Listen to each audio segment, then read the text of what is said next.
ആകാശവാണി.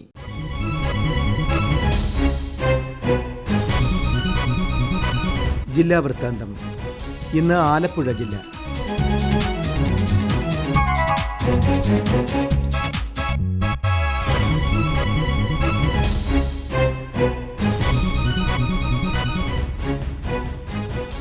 വെള്ളപ്പൊക്കത്തിൽ ദുരിതമനുഭവിക്കുന്ന ഒരു കുടുംബത്തെയും സർക്കാർ കൈവിടില്ലെന്ന് റവന്യൂ മന്ത്രി AP അനിൽകുമാർ ചെങ്ങന്നൂരിൽ പറഞ്ഞു. ചെങ്ങന്നൂരിൽ പ്രവർത്തിക്കുന്ന ദുരിതാശ്വാസ ക്യാമ്പുകൾ സന്ദർശിച്ച ശേഷം മാധ്യമപ്രവർത്തകരോട് സംസാരിക്കുകയായിരുന്നു അദ്ദേഹം. ചെങ്ങന്നൂരിൽ ദുരിതാശ്വാസ പ്രവർത്തനങ്ങൾ നല്ല രീതിയിൽ മുന്നോട്ട് പോവുകയാണെന്നും മന്ത്രി പറഞ്ഞു. തുടർന്ന് മന്ത്രിയുടെ നേതൃത്വത്തിൽ ദുരിതാശ്വാസ പ്രവർത്തനങ്ങൾ അവലോകനം ചെയ്യാൻ യോഗവും ചേർന്നു. യോഗത്തിൽ മുൻ മന്ത്രി Saji Cherian MLA, RDO Sheeba Mathew തേഴ്സ, TK Geethakumari തുടങ്ങിയവർ പങ്കെടുത്തു. കുട്ടനാട്ടിൽ ശക്തമായ മഴയും വെള്ളപ്പൊക്കവും മൂലം ദുരിതമനുഭവിക്കുന്നവർക്ക് ആശ്വാസം പകർന്നിരിക്കുകയാണ് കണിച്ചുകുളങ്ങര ക്ഷേത്രം. കണിച്ചുകുളങ്ങര ദേവസ്വത്തിന്റെ നേതൃത്വത്തിൽ കുട്ടനാട്ടുകാർക്കായി ദുരിതാശ്വാസ ക്യാമ്പ് തുടങ്ങി. ദേവസ്വം പ്രസിഡന്റും SNDP യോഗം ജനറൽ സെക്രട്ടറിയുമായ വെള്ളാപ്പള്ളി നടേശന്റെ നേതൃത്വത്തിലാണ് ക്യാമ്പ് പ്രവർത്തിക്കുന്നത്. 50 പേരാണ് ഇപ്പോൾ ക്യാമ്പിൽ എത്തിയിട്ടുള്ളത്.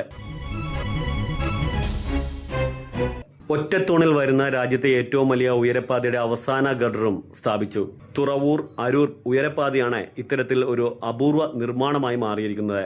അരൂർ ബൈപ്പാസിലും അമ്പലം ജംഗ്ഷനിലും ഇടയിൽ ശ്രീനാരായണ നഗറിന് സമീപം 25-26 തൂണുകൾക്ക് മുകളിലാണ് ഗഡറുകൾ കയറ്റിയത്. ഈ സമയം ദേശീയപാതയിൽ ഗതാഗതം നിയന്ത്രിച്ചിരുന്നു. ആലപ്പുഴ, എറണാകുളം ജില്ലകളുടെ അതിർത്തിയായ അരൂരിൽ നിന്ന് തുറവൂർ വരെ 12.75 കിലോമീറ്റർ ദൂരത്തിലാണ് 354 ഒറ്റത്തൂണിൽ പാത വരുന്നത്.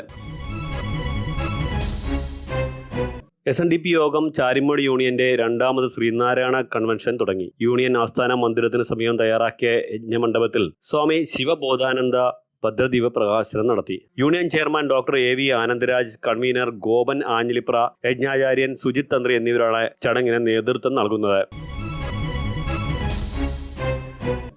ആഗസ്റ്റ് 22-ന് പുന്നമടക്കായിൽ നടക്കുന്ന 72ാമത് നെഹ്റു ട്രോഫി വള്ളംകളിയുടെ ഓൺലൈൻ ടിക്കറ്റ് വിൽപ്പന ആരംഭിച്ചു. G. സുധാകരൻ MLA ഉദ്ഘാടനം ചെയ്തു.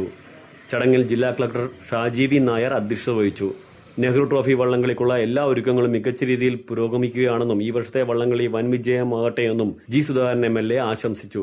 SBI, Federal Bank, Kerala Gramin Bank എന്നീ ബാങ്കുകൾ വഴിയാണ് ഓൺലൈൻ ടിക്കറ്റുകൾ ലഭിക്കുക. ഉദ്ഘാടന ചടങ്ങിൽ RDO MJ Mobi, ADM C. Premji, Federal Bank Alappuzha regional office deputy vice president Vipin V. Unnithan, Alappuzha ശാഖ മാനേജർ ശ്രീജ, കേരള ഗ്രാമീൺ ബാങ്ക് ആലപ്പുഴ ശാഖ senior manager Aishwarya Ashokan, assistant manager Aparna, SBI regional office chief manager Vishnu P. Naik, assistant manager Lakshmi Narayanan തുടങ്ങിയവർ പങ്കെടുത്തു. നെഹ്റു ട്രോഫി പബ്ലിസിറ്റി കമ്മിറ്റി തയ്യാറാക്കിയ ടീസർ വീഡിയോയുടെ പ്രകാശനവും നടന്നു. കഴിഞ്ഞ വർഷത്തെ നെഹ്റു ട്രോഫി ജലോത്സവത്തോടനുബന്ധിച്ച് പബ്ലിസിറ്റി കമ്മിറ്റി ഏർപ്പെടുത്തിയ മാധ്യമ അവാർഡുകളും പ്രഖ്യാപിച്ചു. അച്ചടി മാധ്യമങ്ങളെ മികച്ച റിപ്പോർട്ടറുകൾക്കുള്ള അവാർഡ് മാധ്യമ സീനിയർ റിപ്പോർട്ടർ PS സാജിദ്ദീനാണ് ലഭിച്ചത്. മികച്ച വാർത്താ ചിത്രത്തിനുള്ള പുരസ്കാരം മലയാള മനോരമ സീനിയർ ഫോട്ടോഗ്രാഫർ വിഘ്നേഷ് കൃഷ്ണമൂർത്തിക്കും ലഭിച്ചു. 10,001 രൂപയാണ് അവാർഡ്. ഓൺലൈൻ സാമ്പത്തിക തട്ടിപ്പിൽ നഷ്ടമായ 98 ലക്ഷം രൂപയിൽ 75 ലക്ഷം രൂപ വീണ്ടെടുക്കാൻ ആലപ്പുഴ സൈബർ ക്രൈം പോലീസിന് കഴിഞ്ഞു. അരൂർ ആസ്ഥാനമായ ഒരു മറൈൻ എക്സ്പോർട്ട് കമ്പനിയുടെ ഉദ്യോഗസ്ഥന്റെ പക്കൽ നിന്നാണ് പണം നഷ്ടപ്പെട്ടത്. ആലപ്പുഴ ജില്ലാ പോലീസ് മേധാവി TK വിഷ്ണു പ്രദീപിന്റെ നിർദ്ദേശപ്രകാരം cyber crime police inspector honey K. ദാസിന്റെ നേതൃത്വത്തിലായിരുന്നു അന്വേഷണം. തട്ടിയെടുത്ത തുക ഉടമസ്ഥനെ തിരികെ നൽകാനും കോടതി വഴി നടപടിയും സ്വീകരിച്ചിട്ടുണ്ട്.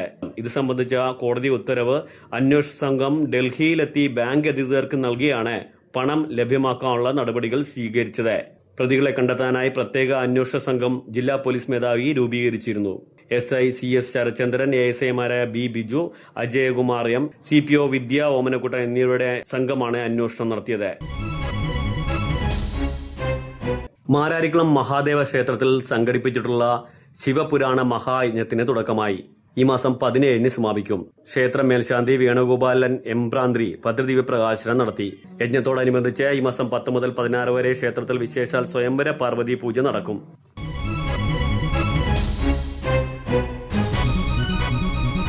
ജില്ലാ വൃത്താന്തം സമാപിച്ചു.